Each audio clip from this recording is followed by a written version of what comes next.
नमस्कार दोस्तों, एक बार फिर से आप सभी का स्वागत है हमारे चैनल सूरज स्टडी बुक में। दोस्तों, जैसे कि हम लोगों ने जो है फिजिक्स का टॉपिक वाइज सीरीज स्टार्ट किए हैं, ठीक है, जिसमें हम लोगों ने पिछला 3 वीडियो जो है कवर कर चुके हैं, जिसमें हम लोगों ने पढ़ा था मापन पहले वीडियो में, दूसरे वीडियो में पढ़े थे हम लोग गति, जितने भी गति हैं, गति और गति के जो प्रकार है उसके बारे में पढ़े थे। तीसरे वीडियो में हम लोगों ने जो है न्यूटन के गति के जो 3 नियम है उसको और 3 जो समीकरण है उसको जो है हम लोगों ने तीसरे वीडियो में पढ़े थे, ठीक है। तो अगर आप लोगों ने वो पिछला 3 वीडियो नहीं देखा है तो प्लीज़ जाकर वो वीडियो देख लीजिएगा। उसमें मैंने तीनों टॉपिक को बड़े अच्छे तरीके से जो है समझाया था, ठीक है।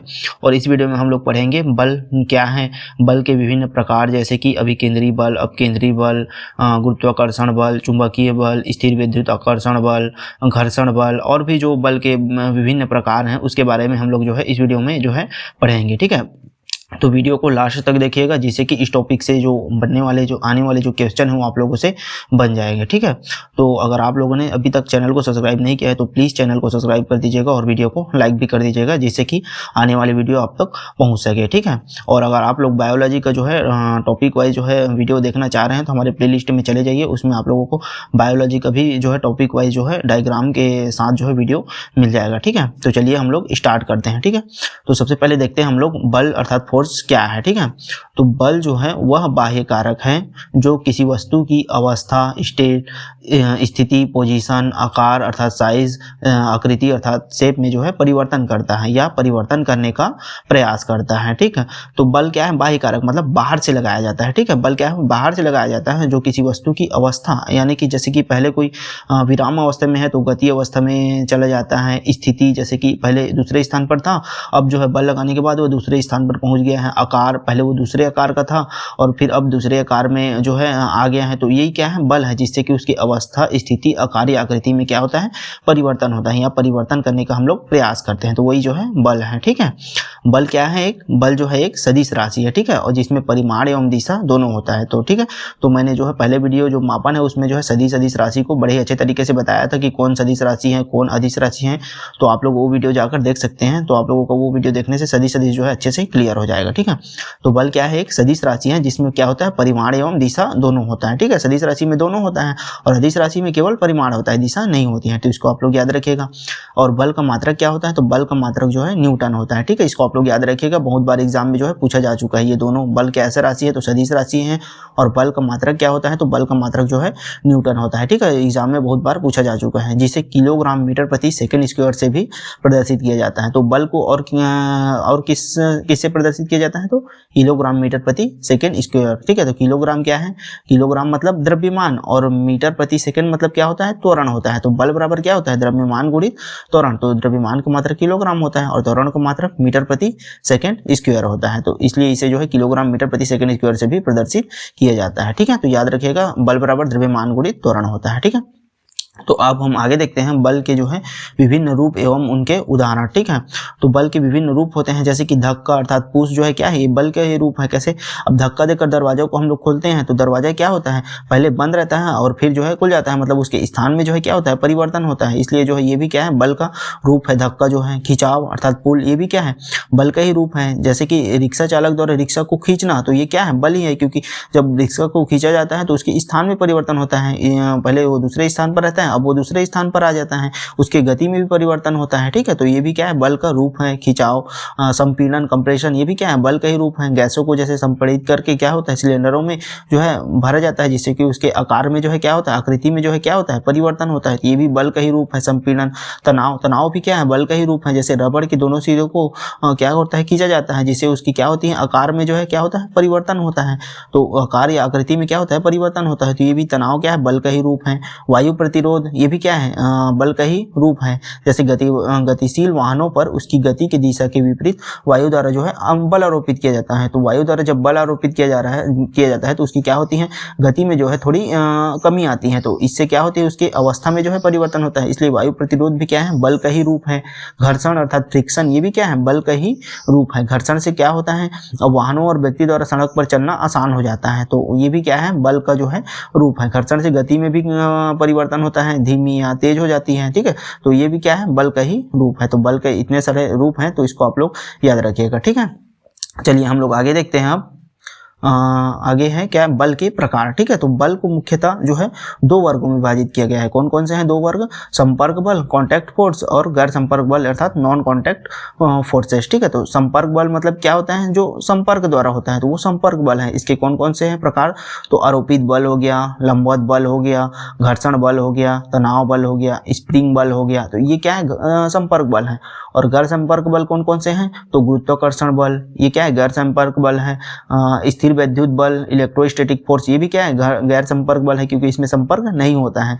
चुंबकीय बल, ये भी क्या है मैग्नेटिक फोर्स जो है गैर संपर्क बल है। ठीक है, तो आगे हम लोग इन्हीं के बारे में जो है विस्तार से जो है पढ़ेंगे। ठीक है, चलिए हम लोग देखते हैं सबसे पहले संपर्क बल कॉन्टैक्ट फोर्सेस। ठीक है, तो कॉन्टैक्ट फोर्सेस क्या है, तो वे बल जो दो वस्तुओं के आपस में प्रत्यक्ष संपर्क अर्थात छूने पर ही कार्य करते हैं, तो वो क्या है संपर्क बल है। ठीक है, तो इसको आप लोग याद रखिएगा, संपर्क बल कॉन्टैक्ट फोर्सेस जो है दो वस्तुओं के आपस में प्रत्यक्ष छूने पर ही कार्य करते हैं। ठीक है, जैसे कि आरोपित बल, आरोपित बल के बारे में हम लोग पढ़ते हैं। आरोपित बल यानी कि अप्लाइड फोर्स। तो क्या है आरोपित बल, किसी व्यक्ति अथवा वस्तु द्वारा किसी अन्य व्यक्ति अथवा वस्तु पर जो आरोपित किया जाता है वही क्या है बल, जो आरोपित किया जाता है वही क्या है आरोपित बल है। ठीक है, तो किसी व्यक्ति द्वारा यदि किसी वस्तु पर जो बल आरोपित किया जा रहा है वही क्या है आरोपित बल है। जैसे हम लोग उदाहरण में इसको देख लेते हैं, तो किसी व्यक्ति द्वारा मेज को धक्का देकर उसका जो है स्थान में परिवर्तन किया जाता है, वो किसी दूसरे स्थान पर चला जाता है, तो ये क्या है आरोपित बल है। ठीक है, देख लीजिए ये व्यक्ति है और ये क्या कर रहा है मेज को धक्का दे रहा है, और मेज को धक्का दे रहा है तो उसका स्पष्ट संपर्क हो रहा है, और धक्का देने से मेज का स्थान में जो है परिवर्तन होता है, तो यही क्या है आरोपित बल है। मेज पर जो बल आरोपित किया जा रहा है वही क्या है आरोपित बल है। ठीक है, तो आरोपित बल याद रखिएगा क्या है किसी धक्का देकर या किसी व्यक्ति या वस्तु द्वारा किसी व्यक्ति या वस्तु पर जो बल आरोपित किया जाता है वही जो है आरोपित बल है। ठीक है, उदाहरण याद रखिएगा, जैसे कोई व्यक्ति मेज को धक्का दे रहा है।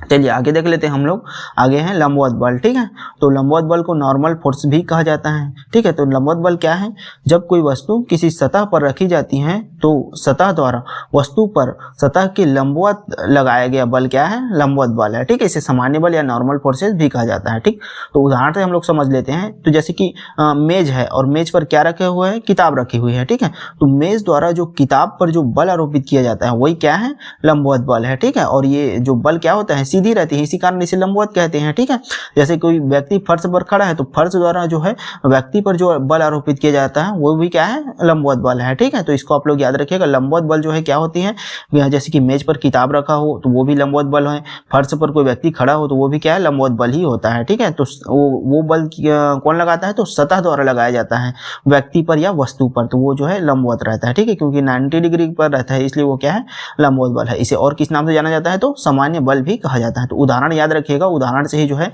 क्वेश्चन जो है पूछा जाएगा। ठीक है, चलिए आगे हम लोग देख लेते हैं अब घर्षण बल। ठीक है, तो घर्षण बल क्या है, घर्षण बल जो है किसी सतह द्वारा आरोपित वह बल जो उस सतह पर गतिमान वस्तु अथवा व्यक्ति की गति का क्या करता है विरोध करता है। तो सबसे महत्वपूर्ण पॉइंट याद रखिएगा, घर्षण बल क्या होते हैं गति का जो है विरोध करता है ना, घर्षण बल क्या करता है गति का विरोध करता है। ठीक है, तो जैसे उदाहरण देख लेते हैं हम लोग, उदाहरण से ये ज़्यादा अच्छे से समझ में आएगा। जब हम चलते हैं तो पैर और जमीन के बीच क्या होता है घर्षण बल कार्य करता है, इसी के कारण हम लोग क्या होता है हम लोग जो है चल पाते हैं। ठीक है ना, घर्षण बल के कारण ही हम लोग क्या होता है चल पाते हैं। ठीक है, अगर घर्षण बल नहीं रहेगा तो हम लोग क्या होगा चल ही नहीं पाएंगे। ठीक है, क्योंकि जब हम लोग पैर पर जमीन को जो है पैर द्वारा जमीन पर बल लगाया जाता है तो जमीन भी क्या होता है पैर पर जो है बल लगाया जाता है, जिससे उन दोनों के बीच में क्या होता है घर्षण होता है और इसी के कारण हम लोग चल पाते हैं। ठीक है, ब्रेक लगाने पर क्या होता है गाड़ी का रुकना, ये भी घर्षण बल का ही क्या होता है उदाहरण है। तो याद रखना घर्षण बल हमेशा गति का जो है क्या करता है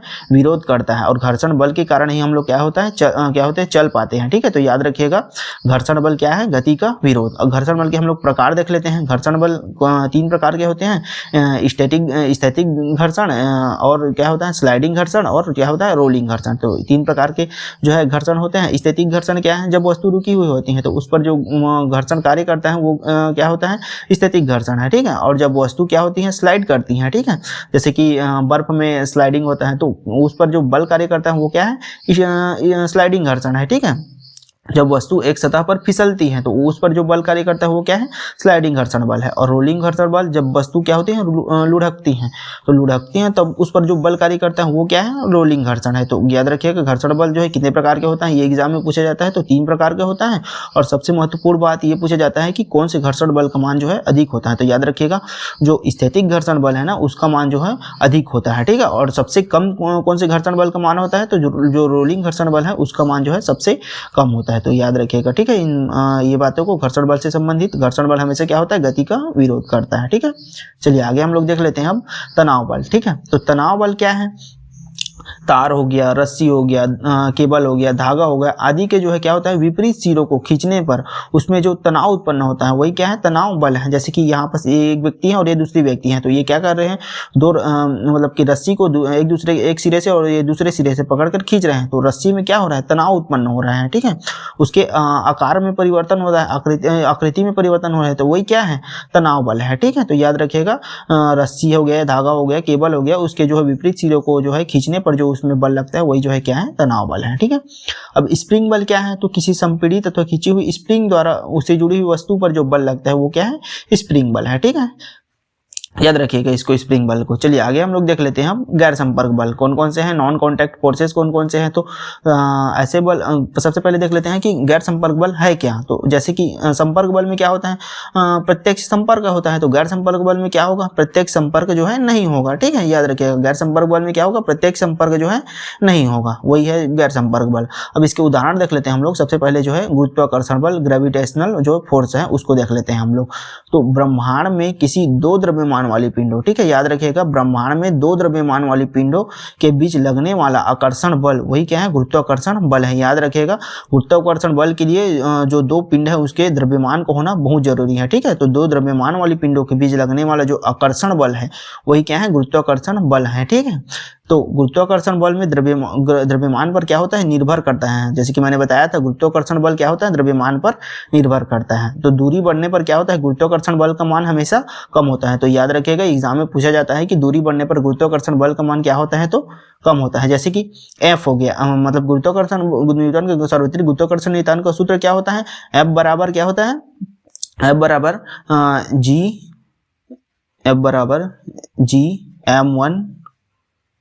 m1 m2, F बराबर G m1 m2 बटे R स्क्वायर, ठीक है, R स्क्वायर। ये क्या है, न्यूटन के सार्वत्रिक गुरुत्वाकर्षण नियतांक का सूत्र है, ठीक है। जहाँ F क्या है, बल है, और G जो है वही जो है न्यूटन का सार्वत्रिक गुरुत्वाकर्षण नियतांक है। और M द्रव्यमान है, 2 द्रव्यमान के पिंड है M1 और M2, दो द्रव्यमान वाली पिंडे हैं, और R क्या है, दूरी है, ठीक है। तो यह देख लीजिए बल जो है दूरी के क्या होते हैं, व्युत्क्रमानुपाती क्रमानुपाती होते हैं। इसलिए जो है क्या होता है, दूरी बढ़ने पर जो गुरुत्वाकर्षण बल का मान हमेशा क्या होता है, कम होता है। तो इसको आप लोग याद रखिएगा, ठीक है। चलिए आगे हम लोग देख लेते हैं।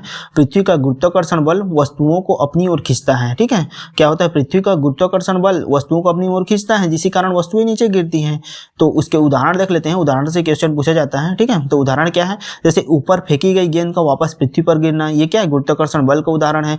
पृथ्वी द्वारा जो है क्या है, चंद्रमा का अपनी कक्षा में बनाए रखना, ये भी क्या है, गुरुत्वाकर्षण बल का ही उदाहरण है, ठीक है। और हमारा पृथ्वी की सतह पर टिके रहना, ये भी गुरुत्वाकर्षण बल का ही उदाहरण है। क्योंकि अगर गुरुत्वाकर्षण बल नहीं होगा तो हम लोग क्या होगा, पृथ्वी पर टिके नहीं रह पाएंगे, हम लोग भी क्या होगा, आसमान में उड़ते रहते, ठीक है।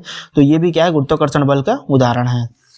तो इसको आप लोग याद रखिएगा, गुरुत्वाकर्षण बल 2 द्रव्यमान वाली पिंडों के बीच लगता है, वो भी आकर्षण रहता है, और ये जो है द्रव्यमान पर निर्भर करता है, और दूरी बढ़ने पर जो गुरुत्वाकर्षण बल का मान हमेशा क्या होता है, कम होता है, ठीक है, याद रखिएगा। उदाहरण क्या है, तो ऊपर फेंकी गई गेंद का वापस पृथ्वी पर गिरना, पृथ्वी द्वारा चंद्रमा को अपनी कक्षा में बनाए रखना, हमारा पृथ्वी की सतह पर टिके रहना, ये क्या है, गुरुत्वाकर्षण बल के उदाहरण है, ठीक है। तो इसको आप लोग याद रखिएगा। चलिए आगे हम लोग देख लेते हैं स्थिर विद्युत बल, इलेक्ट्रोस्टैटिक फोर्स क्या है, ठीक है। तो 2 आवेशित पिंडों के मध्य जो बल कार्य करता है वो क्या है, स्थिर विद्युत बल इलेक्ट्रोस्टैटिक फोर्स है, ठीक है। याद रखिएगा 2 आवेशित पिंडों के मध्य ना एग्जाम में पूछा जाता है कि 2 आवेशित पिंडों के मध्य जो बल कार्य करता है वो कौन सा है, तो वो स्थिर विद्युत बल इलेक्ट्रोस्टैटिक फोर्सेज है, ठीक है। तो इसके उदाहरण देख लेते हैं। उदाहरण से बहुत क्वेश्चन पूछा जाता है। तो रगड़ी हुई प्लास्टिक की कंघी का कागज के टुकड़ों को आकर्षित करना, ये क्या है, स्थिर विद्युत बल का उदाहरण है। जैसे कि हम लोग कंघी है, अब कंघी में जो है हम लोग कंघी को रगड़ देते हैं अच्छे से और कागज के टुकड़ों के पास क्या है लेकर जाते हैं, तो वो कागज के टुकड़ों को अपनी ओर क्या करती हैं, आकर्षित करती हैं। ठीक है, तो ये स्थिर विद्युत बल का उदाहरण है। कांच की छड़ और रेशम को रगड़ने पर उसमें जो उत्पन्न आवेश है वो भी क्या है, स्थिर विद्युत बल के उदाहरण है। गुब्बारों का दीवार से चिपकना ये भी क्या है, आवेशित बल का ही उदाहरण है। तो इसको आप लोग याद रखिएगा, उदाहरण से जो है एग्जाम में जो है क्वेश्चन देखने को मिलता है। ठीक है, तो आपको दे दिया रहेगा क्वेश्चन की कांच की छड़ और रेशम को रगड़ने पर उसमें जो आवेश उत्पन्न होता है वो जो है किस बल का उदाहरण है, तो याद रखिएगा वो जो है स्थिर विद्युत बल का जो है उदाहरण है। ठीक है, दो आवेशित पिंडों के मध्य लगने वाला बल है स्थिर विद्युत बल। अब हम लोग आगे देख लेते हैं चुंबकीय बल अर्थात मैग्नेटिक फोर्स क्या है। ठीक है, तो विद्युत आवेशित कणों के मध्य ना, याद रखिएगा विद्युत आवेशित कणों के मध्य जो बल कार्य करता है ये जो है चुंबकीय बल है। तो ये आकर्षण एवं प्रतिकर्षण दोनों होता है। तो याद रखिएगा विद्युत आवेशित कणों के मध्य जो बल कार्य करता है वो जो है चुंबकीय बल है। ठीक है, तो इसको आप लोग याद रखिएगा। और क्या होता है, समान आवेश वाले कण एक दूसरे को क्या करते हैं, प्रतिकर्षित करते हैं, और विपरीत आवेश वाले कण क्या होते हैं, एक दूसरे को आकर्षित करते हैं। तो इसको आप लोग याद रखिएगा, समान आवेश प्रतिकर्षित और विपरीत आवेश वाले कण एक दूसरे को आकर्षित करते हैं। जैसे हम लोग उदाहरण में देख लेते हैं, तो चुंबक के जो दो समान सिर हैं जैसे कि उत्तरी ध्रुव और उत्तरी ध्रुव, तो वो क्या करते हैं, एक दूसरे को क्या करेंगे, समान आवेश है इसलिए जो है प्रतिकर्षित करेंगे। और दो विपरीत जो सिर रहते हैं जैसे दक्षिणी और उत्तरी, तो वो क्या करेंगे, एक दूसरे को अपनी तरफ जो है आकर्षित करेंगे। ठीक है, तो समान आवेश प्रतिकर्षित और विपरीत आवेश वाले एक दूसरे को आकर्षित करते हैं। तो एग्जाम में ये भी पूछा जाता है, तो इसको आप याद रखिएगा। ठीक है, चलिए आगे हम लोग देख लेते हैं अब अभिकेंद्रीय बल। ठीक है, सेंट्रीपेटल फोर्स क्या है अभिकेंद्रीय बल, इसको हम लोग देख लेते हैं। तो जब कोई वस्तु जो है वृत्तीय पथ पर गति करती है, ठीक है, याद रखिएगा अभिकेंद्रीय बल में हमेशा क्या होता है, वृत्तीय पथ पर गति करती है, तो उस पर जो है केंद्र की ओर ना, याद रखिएगा केंद्र की ओर जो बल लगता है वो क्या है, अभिकेंद्रीय बल है। तो ये भी एग्जाम में बहुत बार पूछा जा चुका है कि जब वृत्तीय पथ में गति करते हुए वस्तु पर केंद्र की ओर जो बल लगता है वो क्या है, तो वो जो है अभिकेंद्रीय बल है। ठीक है, इस बल के अभाव में वृत्तीय गति संभव नहीं है। याद रखिएगा अभिकेंद्रीय बल यदि नहीं है तो वो वृत्तीय गति जो है, कोई वस्तु जो है वृत्तीय गति नहीं कर सकता। ठीक है, तो देख लीजिए ये जो इधर लग रहा है ना बल केंद्र की ओर, यही क्या है, अभिकेंद्रीय बल है। ठीक है, इसके उदाहरण देख लीजिए, जैसे कि रस्सी से बंधी पत्थर को घुमाना, ये क्या है, अभिकेंद्रीय बल के उदाहरण है, क्योंकि वो क्या करती हैं, केंद्र की ओर जो है गति करती हैं, वृत्तीय गति करती हैं, इसलिए रस्सी से बंधी जो पत्थर है वो अभिकेंद्रीय बल के उदाहरण है। पृथ्वी का सूर्य के चारों ओर जो है घूमना, ये भी क्या है, अभिकेंद्रीय बल का उदाहरण है। और मोड़ पर क्या होता है, गाड़ी जो है घूमती है, तो वो भी क्या होती है, अभिकेंद्रीय बल का उदाहरण है। तो इसको आप लोग याद रखिएगा, उदाहरण से क्वेश्चन पूछा जाता है। ठीक है, तो रस्सी से बंधी पत्थर को घुमाना अभिकेंद्रीय बल का उदाहरण है। पृथ्वी का सूर्य के चारों ओर घूमना अभिकेंद्रीय बल का उदाहरण है। मोड़ पर जब हम लोग घूमते हैं, गाड़ी जो है घूमती है, तो वो भी अभिकेंद्रीय बल का उदाहरण है। अभिकेंद्रीय बल का फार्मूला क्या होता है, तो अभिकेंद्रीय बल F बराबर mv²/r होता है। ठीक है, इसको याद रखिएगा, इससे रिलेटेड भी एग्जाम में जो है क्वेश्चन देखने को मिल जाता है। ठीक है, जहाँ m क्या है, द्रव्यमान है, और v वेग है, और r क्या है, जो वो दूरी है। ठीक है, याद रखिएगा। और ये भी याद रखिएगा जो अभिकेंद्रीय बल है वो क्या होती है, वेग के हमेशा लंबवत होती है। ठीक है, वेग के हमेशा क्या होती है, लंबवत होती है। तो अभिकेंद्रीय बल केंद्र की ओर होते हैं और वेग ऐसे करके वृत्तीय गति करता है, तो ऐसे वेग जो है इधर रहता है, बाहर की ओर रहता है। तो अभिकेंद्रीय बल हमेशा जो है क्या होती है, वेग के लंबवत होती है। तो इसको आप लोग याद रखिएगा। ठीक है, चलिए आगे हम लोग देख लेते हैं अब केंद्रीय बल। ठीक है, सेंट्रीफ्यूगल फोर्स। ठीक है, तो अब केंद्रीय बल क्या है, जब कोई वस्तु वृत्तीय गति में होती है तो उस पर जो केंद्र के बाहर की ओर ना, याद रखिएगा केंद्र के बाहर की ओर जो आभासी बल कार्य करता है वही क्या है, अब केंद्रीय बल है। तो दो चीज याद रखिएगा, वृत्तीय गति में केंद्र के बाहर की ओर, और एक पॉइंट ये भी याद रखिएगा कि आभासी बल है ना। याद रखिएगा अब केंद्रीय बल कैसा है, आभासी बल है, काल्पनिक बल है। ठीक है, अब केंद्रीय बल, तो याद रखिएगा इसको, अब केंद्रीय बल एक काल्पनिक बल है और इसकी दिशा हमेशा केंद्र से बाहर की ओर रहती है। ठीक है, तो ये देख लीजिए, ये जो है वही क्या है, बाहर की ओर जो दिशा रहती है वो क्या है, अब केंद्रीय बल है। ठीक है, तो जो अपकेंद्रीय बल है उसका मान हमेशा अभिकेंद्रीय बल के बराबर होता है, लेकिन दिशा हमेशा क्या होता है, विपरीत रहता है। तो ये देख लीजिए, दिशा विपरीत है, ये अभिकेंद्रीय बल है, और ये जो बाहर की ओर है वो क्या है, अपकेंद्रीय बल है। ठीक है, ये भी जो है वेग के लंबवत होती है। तो इसको अभी आप लोग याद रखिएगा। उदाहरण देख लेते हैं हम लोग, घूमती हुई झूले में बाहर की ओर जो खिंचाव महसूस होता है वो अपकेंद्रीय बल के कारण है। जैसे हम लोग झूले में जो है झूलते रहते हैं और बाहर की ओर ऐसा लगता है कि हम लोग बाहर की ओर गिर जाएंगे, तो ये जो है अपकेंद्रीय बल के उदाहरण है। मोड़ लेते समय गाड़ी में बैठा व्यक्ति बाहर की की ओर हल्का सा झुकता है, ये भी क्या है अपकेंद्रीय बल का उदाहरण है। घूमती बाल्टी में पानी का बाहर की ओर दबाव महसूस होना, ये भी अपकेंद्रीय बल का उदाहरण है। तो इसका भी मान क्या होता है, अभिकेंद्रीय बल के बराबर होता है, इसलिए इसका भी फार्मूला क्या है, F बराबर mv² बटे r। m द्रव्यमान है, v वेग है और r जो है दूरी है, ठीक है। ये भी इसकी भी ये भी क्या होता है, वेग के जो है लंबवत होता है अपकेंद्रीय बल, तो इसको भी आप लोग याद रखिएगा, ठीक है। तो अपकेंद्रीय बल बाहर की ओर, अभिकेंद्रीय बल अंदर की ओर, ठीक है। अब हम लोग देख लेते हैं बल आघूर्ण क्या है, ठीक है। तो बल आघूर्ण क्या है, वह बल जो किसी पिंड में घूर्णन उत्पन्न करता है। तो याद रखिएगा, बल आघूर्ण किसी पिंड में क्या होता है, घूर्णन उत्पन्न करता है ना, घूमने लगता है वो, तो वो क्या है, बल आघूर्ण है, ठीक है। तो बल आघूर्ण जिस बिंदु पर कार्य करता है उसे पिंड का अक्ष कहा जाता है और पिंड जो है इसी अक्ष पर घूर्णन करता है। तो याद रखिएगा, इसमें एक पॉइंट याद रखिएगा, बल आघूर्ण किसी पिंड में घूर्णन उत्पन्न करता है, तो यही एग्जाम में जो है पूछा जाता है, ठीक है।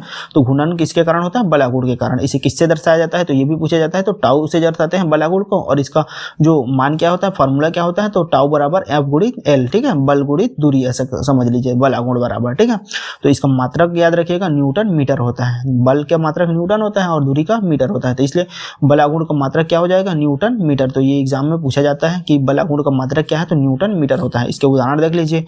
तो उदाहरण क्या है बल आघूर्ण का, तो पेचकस के द्वारा पेच का घूमना, ये जो है क्या है, बल आघूर्ण का उदाहरण है। पेचकस आप लोग जानते हैं, तो पेचकस द्वारा जो है क्या होता है, पेचकस का पेंच जो है घूमना, ये भी क्या है, बल आघूर्ण का उदाहरण है। दरवाजे के जो हत्थे हैं उसको कब्जे से क्या होता है, दूर लगाया जाता है, जिससे कि दरवाजा जो है घूमता है, ठीक है। तो ये भी बल आघूर्ण का उदाहरण है। गन्ना पेरने की जो मशीन होती है उसमें क्या होता है, बैलों को केंद्र से दूर बांधा जाता है जिससे कि वो घूमता है, ठीक है। तो यही क्या है, बल आघूर्ण के उदाहरण है। तो याद रखिएगा, बल आघूर्ण का उदाहरण क्या है, इसको याद रखिए। और बल आघूर्ण का मात्रक और जो बल आघूर्ण क्या होता है, पिंड में क्या उत्पन्न कर देता है, उसको भी आप लोग याद रखिएगा। तो पिंड में घूर्णन उत्पन्न कर देता है, इसका मात्रक होता है न्यूटन मीटर और इसके उदाहरण है 3, ठीक है। तो इसको आप लोग याद रखिएगा, इस रिलेटेड भी एग्जाम में क्वेश्चन देखने को मिल जाता है। अब हम लोग देख लेते हैं जड़त्व आघूर्ण क्या है। जड़त्व आघूर्ण, तो किसी पिंड का जड़त्व आघूर्ण वह भौतिक राशि है जो यह बताती है कि कोई पिंड किसी निश्चित अक्ष के चारों ओर घूर्णन का कितना विरोध करती है। तो इसमें एक पॉइंट याद रखिएगा, जो बल आघूर्ण जो है घूर्णन उत्पन्न करता है और जड़त्व आघूर्ण जो है घूर्णन का क्या होती है, विरोध करती है, ठीक है। याद रखिएगा, जड़त्व आघूर्ण क्या करती है, घूर्णन का विरोध करती है, ठीक है। जैसे उदाहरण देख लेते हैं हम लोग, दरवाजे की कुंडी की ओर आसानी से घूमता है किंतु किनारे की ओर नहीं। तो ये जो है जड़त्व आघूर्ण के उदाहरण है, ठीक है। कुंडी की दरवाजा जो है क्या होता है, कुंडी की ओर जो है आसानी से घूमता है लेकिन किनारे की ओर नहीं घूमता है, ठीक है। और क्या है उदाहरण, तो स्केटर हाथ फैलाने पर धीरे और समेटने पर तेज घूमता है। और क्या है उदाहरण, लंबी छड़ को बीच से और सिरे से घुमाने में क्या होता है, अंतर होता है। तो ये जो है जड़त्व आघूर्ण के उदाहरण है। तो इसमें क्वेश्चन यही पूछा जाता है कि जड़त्व आघूर्ण जो है क्या होता है, तो घूर्णन का विरोध करता है। और इसका फॉर्मूला क्या है, इसको आप लोग याद रखिएगा, जड़त्व आघूर्ण I बराबर सिग्मा m r², ठीक है। I बराबर सिग्मा m I², जहाँ m क्या है, द्रव्यमान है और r क्या है, दूरी है। इस फार्मूले को याद रखिएगा आप लोग, फार्मूले से ही ज्यादातर इसमें से क्वेश्चन आता है। जड़त्व आघूर्ण का फार्मूला क्या होता है, I बराबर सिग्मा m r², जहाँ m क्या है, द्रव्यमान है और r क्या है, दूरी है, ठीक है। अब हम लोग आगे देख लेते हैं उत्तोलक, ठीक है, लिफ्टिंग मशीन या लेवर, ठीक है। तो उत्तोलक क्या है, तो उत्तोलक वह सरल यंत्र है जो बल के अनुपात को बदलकर भारी वस्तुओं को उठाने में सहायता करता है, ठीक है। तो इसको आप लोग याद रखिएगा, उत्तोलक क्या करता है, तो भारी वस्तुओं को उठाने में सहायता करता है ना। इससे रिलेटेड एग्जाम में क्वेश्चन बहुत आता है उत्तोलक से रिलेटेड, तो इसको आप लोग अच्छे से देखिएगा, ठीक है। तो उत्तोलक क्या होता है, भारी वस्तुओं को उठाने में सहायता करता है, ठीक। और ये किस पर कार्य करता है, तो बल आघूर्ण के सिद्धांत पर कार्य करता है। अर्थात बल आघूर्ण क्या है, जो घूर्णन उत्पन्न करता है, और उत्तोलक भी क्या करेगा, घूर्णन उत्पन्न करेगा, जिसके कारण भारी वस्तु को हम लोग उठा सकेंगे, ठीक है। तो उत्तोलक जो है बल आघूर्ण के सिद्धांत पर कार्य करता है, ठीक। तो उत्तोलक के 3 भाग होते हैं, कौन कौन से हैं, आलम्ब हो गया, फुलक्रम हो गया, आयास हो गया, एफर्ट हो गया और भार अर्थात लोड हो गया। तो आलम्ब क्या है, तो आलम्ब वो है जिसके चारों ओर उत्तोलक की क्षण स्वतंत्रता पूर्वक घूर्णन कर सकती हैं। तो याद रखिएगा, ये जो है आलम्ब है, इसी में क्या होता है, जो क्षण है या वस्तु है वो क्या होती है, घूर्णन करती हैं, ठीक है। तो यही जो है आलम्ब है। आयास क्या है, तो आयास जो है बल है जिससे किसी वस्तु को उठाया जाता है। इसे किससे दर्शाते हैं, तो आयास को P से दर्शाया जाता है ना। देख लीजिए, ये जो है क्या है, आयास है, बल है, और ये क्या है, वो भार है, अर्थात ये जो है वस्तु है, ठीक है। भार क्या है, जिस वस्तु को उठाया जाता है वो भार है, तो बल द्वारा वस्तु को उठाया जा रहा है, तो ये बल है, एफर्ट, और ये लोड जो है क्या है, भार है। तो लोड को किससे दर्शाते हैं, W से दर्शाते हैं, आयास को P से दर्शाते हैं और आलम्ब को F से दर्शाते हैं। आलम्ब जिसके चारों ओर वस्तु या जो क्षण है वो घूमती है, वो क्या है, आलम्ब है। आयास मतलब बल है जिससे वस्तु को उठाई जाती है, और भार क्या है, वस्तु है, ठीक है। तो इससे हम लोग देख लेते हैं उत्तोलक के जो प्रकार है उसमें इसका यूज होगा। ठीक है, तो उत्तोलक जो है 3 प्रकार के होते हैं, प्रथम श्रेणी के उत्तोलक, द्वितीय श्रेणी के उत्तोलक और तृतीय श्रेणी के उत्तोलक। ठीक है, तो जो प्रथम श्रेणी के उत्तोलक है उसमें क्या होता है, जो प्रथम श्रेणी के उत्तोलक में जो आलम है, ठीक है, वो भार और आयास के मध्य में होता है। ठीक, आलम क्या होता है, भार और आयास के मध्य में होता है। ये क्या है, ये मतलब कि आयास है अर्थात बल है, और ये क्या है, भार है अर्थात वस्तु है इसी, और ये क्या है, आलम है अर्थात इसी के समक्ष जो है वस्तु क्या होगी, घूर्णन करेगी आलम के समक्ष। ठीक है, तो ये क्या है, प्रथम श्रेणी के उत्तोलक है जिसमें आलम जो है भार और आयास के मध्य में होता है। तो डायरेक्ट एग्जाम में जो है पूछा जाता है कि किस श्रेणी के उत्तोलक में जो आलम है वो भार और आयास के मध्य में होता है, तो किस में होता है, तो प्रथम श्रेणी के उत्तोलक में। और इससे रिलेटेड ज्यादातर क्वेश्चन जो है उदाहरण से पूछा जाता है। ठीक है, तो उदाहरण क्या क्या है प्रथम श्रेणी के उत्तोलक के, तो तराजू हो गया, झूला हो गया, कैंची हो गया, प्लास हो गया, कील उठाने का हथौड़ा हो गया। ये क्या है, प्रथम श्रेणी के उत्तोलक के उदाहरण है जिसमें आलम क्या होता है, बीच में रहता है और भार और आयास जो है किनारे पर रहता है। ठीक है, तो इसको आप लोग याद रखिएगा। अब देखते हैं द्वितीय श्रेणी के उत्तोलक। ठीक है, तो द्वितीय श्रेणी के उत्तोलक में क्या होता है, भार जो है क्या होता है, आलम और आयास के मध्य में आ जाता है। ठीक है, द्वितीय श्रेणी के उत्तोलक में क्या होता है, भार जो है आलम और आयास के मध्य में आ जाता है। ठीक, भार मतलब वस्तु, तो वस्तु जो है बीच में आ जाता है और आलम और आयास जो है किनारे पर रहता है। तो देख लीजिए ये जो है क्या है, वस्तु है अर्थात ये जो है भार है, तो ये बीच में है, और यहाँ पर ये क्या है, आलम है। ठीक है, और ये क्या है, आयास है।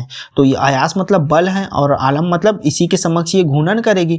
जैसे कि जैसे कि द्वितीय श्रेणी के उत्तोलक के उदाहरण क्या है, तो कूड़ा उठाने की एक पहिए वाले गाड़ी, तो एक पहिए वाली गाड़ी में ये जो वस्तु है वो बीच में आ जाता है, भार अर्थात लोड जो है बीच में आ जाता है, और जो ये आलम है जिसके चारों ओर वस्तु जो है घूमेगी, और ये बल है जिससे हम लोग इसको धक्का देंगे। ठीक है, तो याद रखिएगा द्वितीय श्रेणी के उत्तोलक में जो है भार जो है आलम तथा आयास के मध्य में रहता है। ठीक है, इसके उदाहरण क्या क्या है, तो नींबू निचोड़ने की जो मशीन है वो, सुपारी काटने का सरोता वो, कूड़ा धोने के एक पहिए वाले गाड़ी, तो ये क्या है, द्वितीय श्रेणी के उदाहरण है। तो उदाहरण याद रखिएगा, क्वेश्चन इसी से बनेगा। ठीक है, अब तृतीय श्रेणी के उत्तोलक देख लेते हैं। तो तृतीय श्रेणी के उत्तोलक में क्या होगा, आयास बीच में रहेगा और आलम और भार जो है किनारे पर रहेगा। ठीक है, तो ये देख लीजिए तृतीय श्रेणी के उत्तोलक में क्या है, ये जो आयास है अर्थात जो एफर्ट अर्थात जो बल है वो बीच में आ जाता है, और ये क्या है, आलम है, ये यहाँ पर आलम रहता है अर्थात जो क्या होता है, आलम क्या है, आलम क्या बताया था मैंने, आलम को जो है वस्तु, और ये जो भार क्या है, लोड है, इससे जो है हम लोग